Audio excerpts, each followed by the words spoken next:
You're never going to see the Epstein Files. I hope I'm wrong because you want to know, I want to know, and the world wants to know who is in those files. President Trump could do it right now as I'm speaking. Well, at least while you're watching, but it's probably not going to happen. Every House Republican voted against releasing the files, while Trump himself doesn't seem to be too excited to bring it to the public.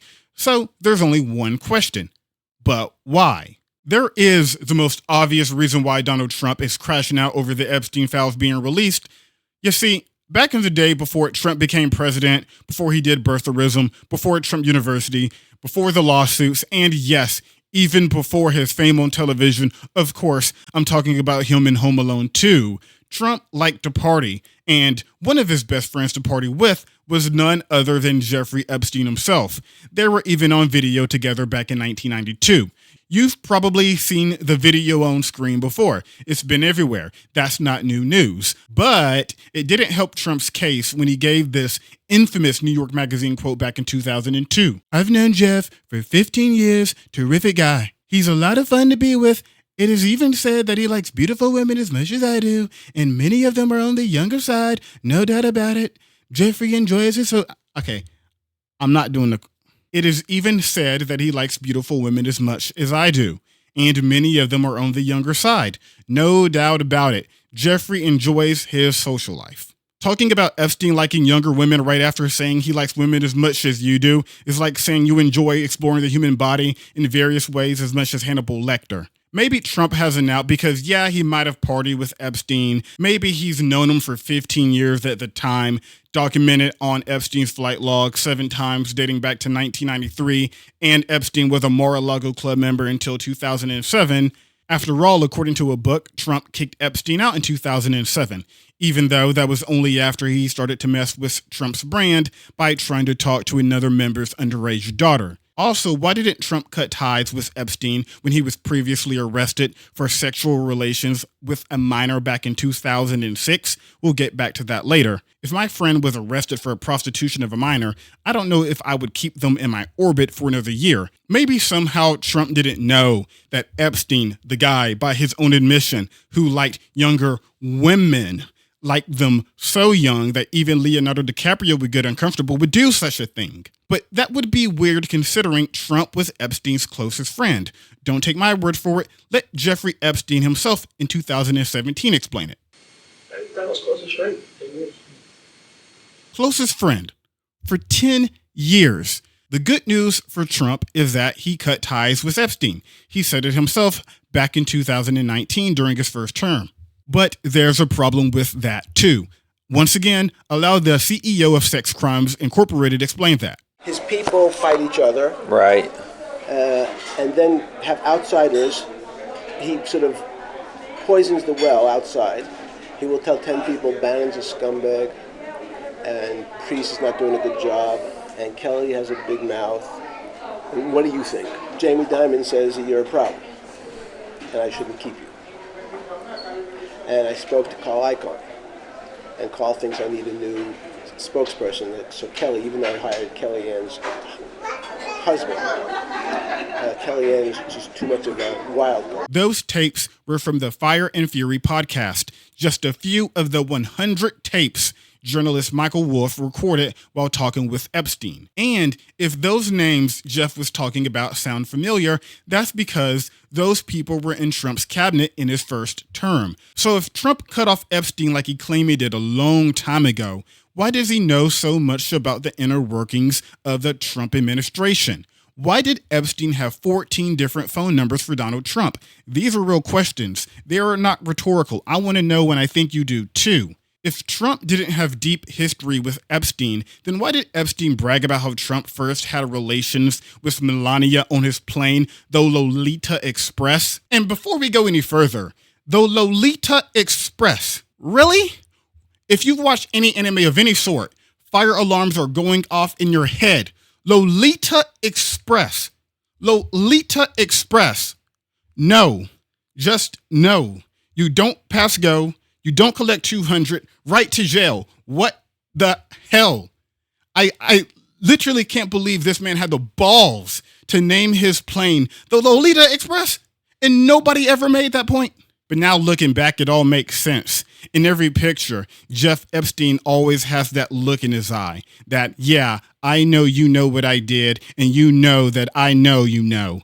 Absolutely incredible. Anyways, there's so much more in these clips. I'll leave the links in the description below. Of course, at the time, Donald Trump called it all fake news, but it's not like we had AI technology back in 2017 when it was all recorded. Let's focus on the current. Trump is crashing out nonstop. Exhibit A being this big wall of text where he calls the Epstein Files the Epstein hoax while blaming the radical left Democrats. He then goes on TV and says somebody should investigate the Epstein hoax. What do you think, what are the things that are most important that you would like to see the FBI get to the bottom of? I think they could look at all of it. It's all the same scam. They could look at this Jeffrey Epstein hoax also, because that's the same stuff. That's all put out by Democrats. Yeah. And, some of the naive Republicans fall right into line like they always do. They just don't have the sustainability. They don't have they don't have that stick to it like glue. When somebody asked him directly in public, suddenly he has nothing to do with it. President Trump, would you consider appointing a special counsel to investigate the Jeffrey Epstein investigation? I have nothing to do with it. At this point, you might be wondering, why didn't Epstein go to prison back in 2007? It was because he was given a plea deal by Alexander Acosta. And if that name sounds familiar, that's because that is who Trump picked for his Secretary of Labor in the first term. Meanwhile, the person who helped put Epstein in prison was suddenly fired just recently. You might say, well, that was the U.S. Department of Justice, which is under Pam Bondi. That is true. But, however, Pam Bondi's boss is Trump. So is she covering up for Epstein? Well, yeah, this is her before. And one of the things that you alluded to, and this is something Donald Trump has talked about, the DOJ may be releasing the list of Jeffrey Epstein's clients. Will that really happen? It's sitting on my desk right now to review. That's been a directive by President Trump. I'm reviewing that. I'm reviewing JFK files, MLK files.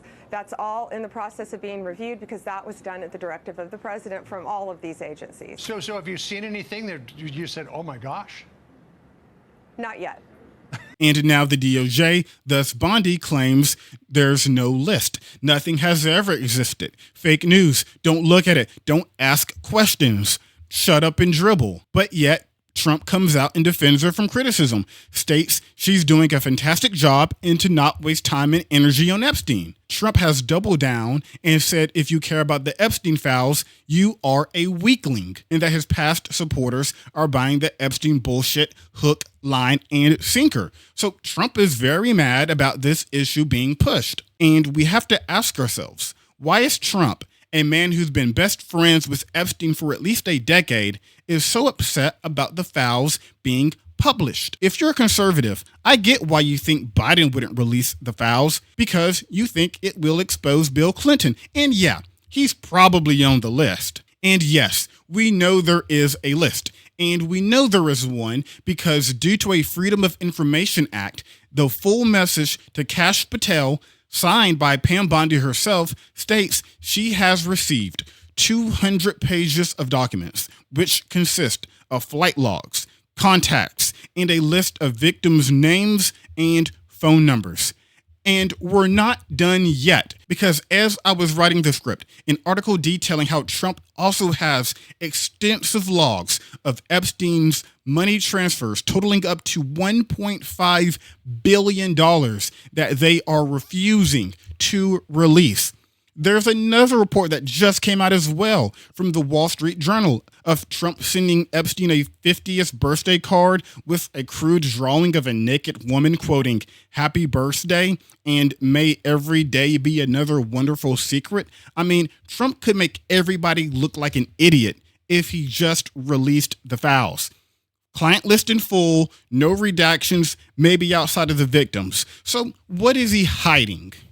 And if you're a MAGA or Trump supporter in any way, you have to ask yourself, if he's willing to go this far to lie, to cover up for the CEO of Sex Crimes Incorporated, he's obviously lying to you. So if he's lying about something this big, about the Epstein Files, which aren't a conspiracy, they're real. What else is he lying about?